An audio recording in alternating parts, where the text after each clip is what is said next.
বিকেলের গল্প বা আড্ডার সাথে যদি মুখরোচক কোনো খাবার থাকে তাহলে তো আর কোনো কথাই নেই। বাই দ্য ওয়ে, আমি আপনাদের Trisha and welcome to my channel Trisha সিসি ট্রিটে।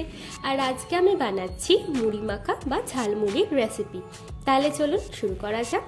খুব সহজে বিকেলের আড্ডার জন্য মুড়ি মাখা বানানোর জন্য আমি একটা বোলের মধ্যে দিয়ে দিচ্ছি সেদ্ধ করে নেওয়া কিছুটা আলু, অল্প একটু দেবো শসা কুচি, দিয়ে দেবো টমেটোর কুচি, অল্প একটু দিচ্ছি পেঁয়াজের কুচি।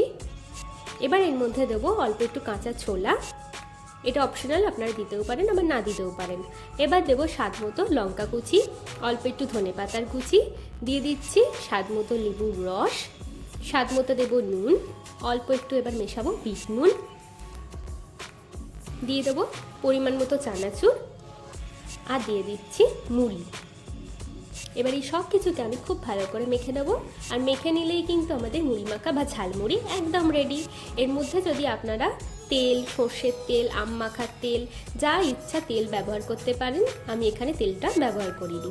চলুন এবার এটাকে আমরা সার্ভ করে নিই। আমার ভিডিওটি যদি আপনাদের ভালো লেগে থাকে তাহলে প্লিজ একটি লাইক করবেন, প্রচুর শেয়ার করবেন, ফলো করবেন। দেখা হচ্ছে নতুন একটা ভিডিও নিয়ে। টাটা।